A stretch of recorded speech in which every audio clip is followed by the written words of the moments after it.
Good evening, everybody. This is Dr. Christine Ebert Santos at Ebert Family Clinic here in Frisco, Colorado. And tonight we're going to talk about vaccines, the COVID vaccine, particularly for children. And I have with me... Hello, my name is Jesse Santana. I'm a second-year PA student at Red Rocks Community College. Jesse and I have experienced a lot of interest from families in getting more information to help them make decisions about when and why they should be vaccinating their children. During this rotation, there was a particular case that I remember. It was an adolescent who had a history of seizures in the past, and his biggest hesitation was fevers associated with the COVID vaccine. And we had a long conversation with the adolescent, and we told him that although fevers are a side effect from COVID vaccine, that they are slightly lower compared to other side effects associated with the COVID vaccine. We know now, after 1 year, with 6 months of testing and 6 months of distributing the vaccine widely over millions of people, that only 15% of people experience fevers after the vaccine. 50 to 60% may have a few days with some muscle pain or bone pain. 40% may have some headaches for a day or two or fatigue. So there are side effects, but compared to getting COVID, the side effects of the vaccine are much less for older people and even for teenagers. However, we know that only 12% of COVID cases occurred in people less than 19 years old, and only 3.6% in children less than 9 years old. So is it really worth for them to get the vaccine that doesn't have a lot of direct benefit for them? Another question that I was typically asked by parents is that they're worried that the vaccine was pushed too quickly, and they're worried whether the vaccine is safe. Yes. But this vaccine, although it was developed within 1 year period, or 6 months period actually, before it started to be distributed, it's based on 30 years of basic science research on the cellular mechanisms, including chromosomes, proteins, enzymes. So the technology was already being employed to develop a more efficient influenza vaccine that was very close to being released.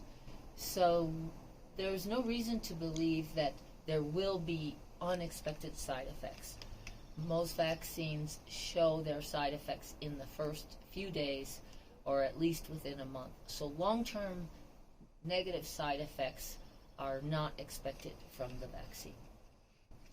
Direct benefit for children who have high-risk underlying conditions like diabetes or immunodeficiencies or transplants or other complex diseases is clear, and their doctors at Children's Hospital are encouraging them to get vaccinated for those who are 12 and older, and they can qualify for the Pfizer vaccine.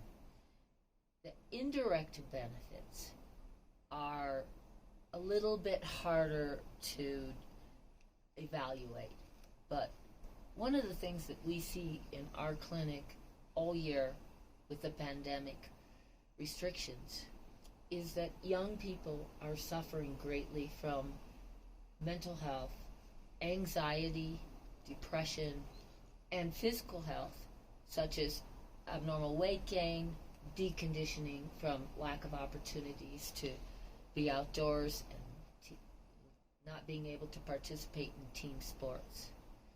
So if your teenagers have suffered in those areas, you may be more inclined to encourage them to be vaccinated so that they can feel safer when they're out having fun with their friends or participating in competitive sports, so that their coaches and other teammates can be safer. This is very similar to the flu vaccine. Every year in the fall, I'm telling the young people that come in, well, you know you're on the football team. And if you get influenza and you're their quarterback and you're going to have to miss a game, not only is that going to hurt the team, but the virus can spread through the team and other teammates will get sick. So this is similar with the COVID vaccine. There are a lot of reasons for teenagers to get vaccinated, even if they're not at risk for a very serious episode of COVID. Any other reasons why we should encourage our teenagers to get vaccinated from our discussions in the clinic? Yeah, from the discussions that we had, a lot of the things that we want to do is have the kids, they're going to start school soon. Right now they're in the summer break, and so they're going to go into fall.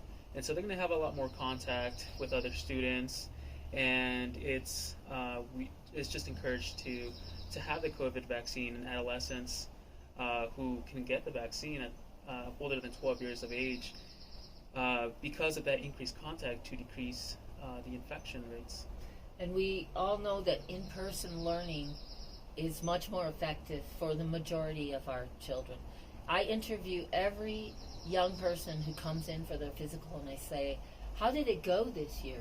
How did you like remote learning? Mm-hmm. How does it feel to be in class? Do you miss your classmates? And I'd say 90% of young people would rather be in school. So by getting vaccinated, they're going to help prevent outbreaks at school and quarantines, but they're also going to help protect teachers and the other school staff that are more susceptible to severe COVID. They're also going to protect their grandparents and their parents. So that's another reason for young people to consider. What about travel, Jesse? Do you think people who want to travel should get vaccinated? Yeah, absolutely. I think now with the increase of the availability of the COVID vaccine, we're starting to see a lot more increase in tourism and a lot of high altitude travel as well, specifically to Frisco and other parts of other mountains and other beautiful parts of Colorado. And so it would certainly bring a good safety and reassurance to parents and children, knowing that they are protected with the COVID vaccine. We're very proud of the high vaccination rate here in our local community and how that has allowed us to welcome our tourists back without really a big jump in cases. But then there are families who want to travel farther. They want to go to the Dominican Republic for vacation, or Mexico, or Germany. And a lot of countries now are requiring proof of vaccination and testing to enter those countries, or even to come back to the United States from countries that still have high COVID incidence. So travel is another good reason to get vaccinated. Jesse, have you heard anything about the myocarditis that young men have gotten from maybe associated with the vaccine? I have read some articles, but from what I've read, the risk it's very rare. It's not a high.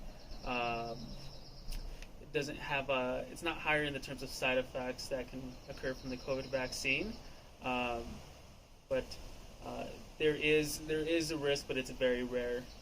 1 out of 100,000.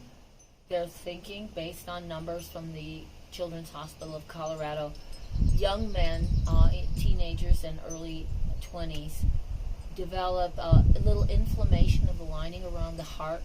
It lasts for 3 or 4 days. It's treated with ibuprofen, and it doesn't cause any long-term effect. So we also feel that is probably lower than the incidence of cardiac damage from a COVID infection, which we are worried about. Well, another thing to keep in mind as our national decisions on immunizing children are being formulated is, would it be better us to be sending our vaccine supply to countries that are low or middle income and don't have as much access to vaccines, so that they can vaccinate their more high-risk population and adults. And that would make the world safer, and then come back around in a year or two to vaccinate the younger children.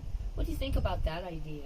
I love that idea. I believe that we should all work together as a team, as human beings of this world, to conquer this infection, this virus. And I believe by doing so, we can definitely get that accomplished. Yes, and that might help protect us from another surge, or from surges related to variants. So that's definitely something that we are very much in favor of. Let's get the world vaccinated, and maybe we can wait another year or two before we vaccinate our children who are under 12. Thank you for tuning in, and if you have any questions, please send them to us, admin@ebertfamilyclinic.com, or check out our webpage and our blog, highaltitudehealth.com.